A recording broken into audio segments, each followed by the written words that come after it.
The courtroom was packed beyond capacity, the kind of energy that hums through the air when something seismic is about to unfold. Everyone could feel it. Journalists gripped their pens tighter, court officers stiffened, reporters typed one-handed, phones recording just in case the next 12 seconds changed American legal history. At the center of it all sat Judge Randall D. Faulkner, his robe freshly pressed, his silver hair brushed back with smug precision. He leaned slightly forward in his chair, a slight smirk tugging at his mouth as though the outcome of the trial had already been written, and he was the one who'd penned it. On the witness stand, young Baron Trump sat still, towering yet composed, his gaze unwavering, his hands calmly folded. He looked like someone raised on stages but molded by fire, a boy by age, but in that moment something colder and sharper, like steel wrapped in silk. 10 feet away, Pam Bondi, U.S. Attorney General, stood beside a stack of files thick enough to prop open the gates of justice. She hadn't blinked in nearly a minute. Her eyes were locked not on Barron, not on the jury, but on Judge Faulkner. She knew what was coming. She had been building toward this moment for months, quietly, deliberately, with the care of a surgeon and the precision of a sniper. Faulkner didn't know it yet, but this was his final act. And it began not with a bang, but with a smirk. Judge Randall D. Faulkner had sat on the federal bench for 25 years, and he acted like it was a throne. Once a respected legal mind, he had evolved, or rather devolved, into something else entirely, a king in his own courtroom. He thrived on spectacle. He relished the press attention, and his disdain for the Trump family was no secret. In interviews, off-the-record dinners, and cocktail lounges in D.C., he referred to them as the rot in America's legal teeth.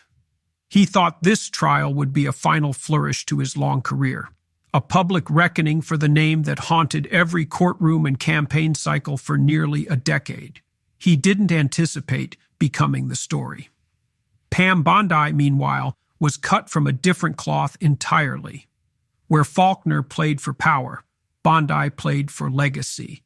The former Florida Attorney General had returned to the national spotlight as the head of the Justice Department under a newly realigned administration. Known for her steely confidence and unbreakable focus, Bondi was a strategist with a prosecutor's memory and a politician's timing. She didn't speak often, but when she moved, it was deliberate. Every word, every file, every second was calculated. And today, she had chosen her moment with the weight of the entire system behind her. And then there was Barron. At 19, he was unlike any witness the courtroom had seen. Towering, calm, almost spectral in his presence. He spoke little, but his posture said more than testimony ever could. Raised in a world of bodyguards and headlines, he had learned young to observe and absorb. He wasn't there to sway a jury. He wasn't there for sympathy. He was there because the law had summoned him. What no one expected was how much power he carried just by sitting still. The press had long underestimated him, painting him as a footnote to his father's legacy, but anyone watching him now could see he was not a footnote. He was the period. Outside the courthouse, camera crews formed a phalanx of flashing lights and microphones.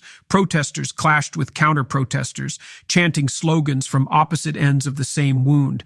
Hashtags trended, speculation buzzed, and inside, 3 lives, Faulkner, Bondi, Barron, would collide in a matter of minutes, triggering the kind of legal and political chain reaction that historians would dissect for decades. The gavel hadn't dropped yet, but the reckoning had already begun.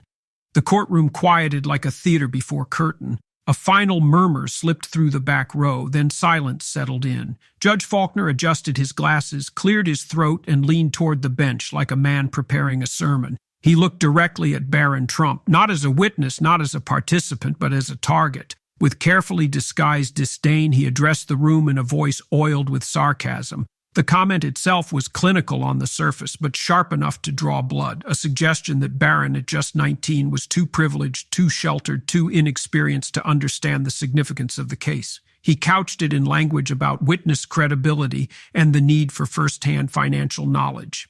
But the smirk gave him away. Reporters' pens hit the page. One gasped. Someone near the jury shifted uncomfortably. Faulkner had done what he'd long wanted to do, publicly diminish the Trump name.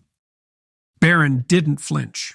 Bondi did. Her eyes narrowed like a hunter sighting prey. She didn't move, didn't speak, but her body tensed, and for those who had watched her in court before, it was a tell. She was about to make her move. The courtroom barely had time to absorb Faulkner's jab before Pam Bondi struck. Her voice, when it came, was cool and steady, but beneath it lay the weight of the Justice Department. She approached the bench not with anger, but with something far more dangerous: evidence. A thick folder was placed gently on the table in front of her, not a dramatic slam, no grandstanding, just the quiet certainty of a woman who had built her case brick by brick. Inside were documents detailing financial transactions linking Trump Enterprises to a series of foreign accounts. Nothing speculative, nothing anecdotal, dates, transfers, signatures, patterns, the kind of information that couldn't be waved away with a chuckle or a snide remark. But Faulkner tried anyway. He leaned back, a slight grin pulling at his mouth, and dismissed it as Trump family fiction. The term echoed through the courtroom like an insult in a cathedral. The tension snapped tight. Without even reviewing the contents, he denied the motion to enter the documents into record. He didn't ask for clarification. He didn't inquire about the source. He simply rejected the evidence, and in doing so, revealed something that no judge should ever let slip: fear. Because Faulkner wasn't just dismissing documents, he was trying to bury what he already knew was in them, and Bondi knew it too. She said nothing in response, no objections, no protest, just a slight nod. She'd expected this, and what came next would silence the entire nation. The silence in the courtroom after Faulkner's dismissal was not empty, it was charged, the kind of silence that comes before thunder. Pam Bondi turned slowly to her aide, who immediately handed her a slender red folder, unassuming but lethal in its implications. She walked it to the court clerk without fanfare. The folder was entered into the record. Faulkner barely looked up, then he did. The moment he heard the phrase Meridian Holdings, his composure shifted. Not externally, he didn't flinch, but something behind the eyes flickered, a pause in his rhythm. A breath caught. Bondi began outlining what the folder contained: 17 wire transfers, 3 shell companies, 2 offshore accounts, and one undeniable link: Judge Randall D. Faulkner's brother-in-law as the executive director of the same entity that had received millions in payments from a Trump competitor in a timeline that directly matched Faulkner's rulings against Trump-affiliated firms. Coincidence no longer stood a chance. The gallery erupted in quiet murmurs. A court officer instinctively glanced toward the back doors. Reporters began typing with frantic urgency. Faulkner tried to regain the room. He tapped the gavel once, softly, then again, harder. But Bondi wasn't done. She motioned for a second file. Inside, emails, not speculation, not theories. Digital correspondence between Faulkner and legal consultants with direct political ties. One message was particularly damning. "There's no way I'm letting that kid walk into my court and embarrass this institution. We'll bury him under procedure." He hadn't used Barron's name, but everyone knew who that kid was, and everyone knew what Faulkner had just done.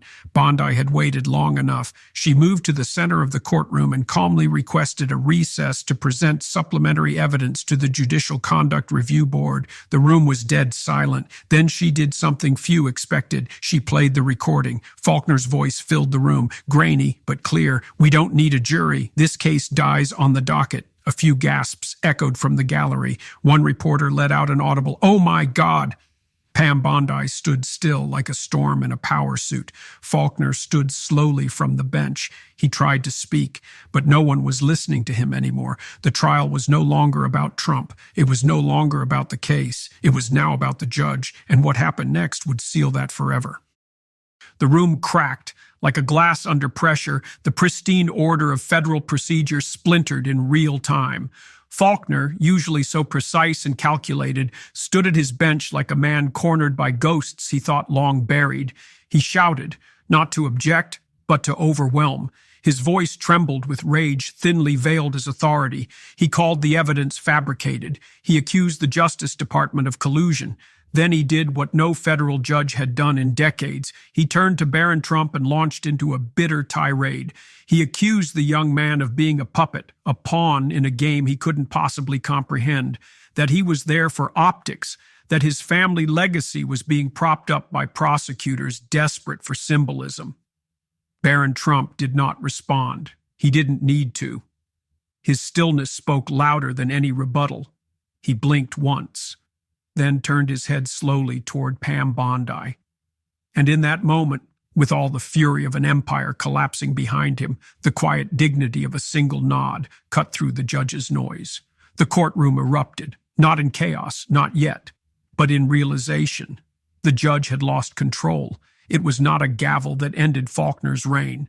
It was the sound of polished shoes across marble tile. 3 figures entered from the rear, moving with sharp, practiced steps, suits crisp, badges gleaming. The courtroom doors had barely finished swinging shut behind them when the lead agent raised his voice with calm finality. "Judge Randall D. Faulkner, you are under arrest." A collective gasp spread through the room like wildfire. Faulkner froze. Then he turned slowly, as if by refusing to acknowledge it, he could make it untrue. But the warrant was read aloud, citing violations of federal ethics statutes, obstruction of justice, and abuse of judicial authority. He bellowed, "You have no authority here. This is my courtroom." The agents did not respond. One moved behind the bench, the other flanked him. In seconds, the cuffs clicked shut around his wrists. Gasps turned to silence. His robe dragged along the polished floor as they led him down the aisle where he had presided with unchecked power for over 2 decades. As he passed Pam Bondi, he muttered something low and bitter, but she didn't flinch. Her eyes followed him not with triumph, but with clarity. The law had spoken, and now finally the judge had to listen. For a man who had spent years commanding silence with the mere lift of a gavel, the moment was unbearable. Judge Randall D. Faulkner, hands now bound, looked less like a pillar of justice and more like a shadow of the man he once pretended to be. His robe, no longer majestic, swayed like a fallen flag behind him as the agents led him away. The courtroom stood still. Not even the reporters moved. Pens hovered midair. Cameras clicked without flash, like the soft breath of a nation exhaling in disbelief. As Faulkner neared the back of the room, his head turned one last time toward Barron Trump. There was no fury in Barron's expression, no vengeance, just calm, a look that seemed to say, this was always going to happen. Pam Bondi spoke only once as he passed. "Justice," she said softly, "is no respecter of titles." And then silence reclaimed the courtroom. Within minutes, the clip went viral. 12 seconds of handcuffs, 12 seconds of reversal, 12 seconds that shook the country. Faulkner fall trended across platforms. Networks cut into programming with special reports. Every pundit had an angle, every newspaper a headline. The Justice Department released a statement praising the court's courage and affirming its commitment to transparency. Bondi herself refused most interviews, offering only one sentence outside the courthouse. The law is not a show. Inside law schools and legislative chambers, the ripple effects spread fast. Professors rewrote lesson plans to include the case. Students argued over its implications. Lawmakers drafted new oversight proposals before the day was over. And as for Barron Trump, he returned to NYU that evening under light security. He didn't speak to reporters. He didn't tweet. He simply walked across campus, earbuds in, backpack slung over one shoulder. But the photo of him leaving the courthouse had already been immortalized. Captioned by one outlet, he didn't need to speak. Bondi spoke for him.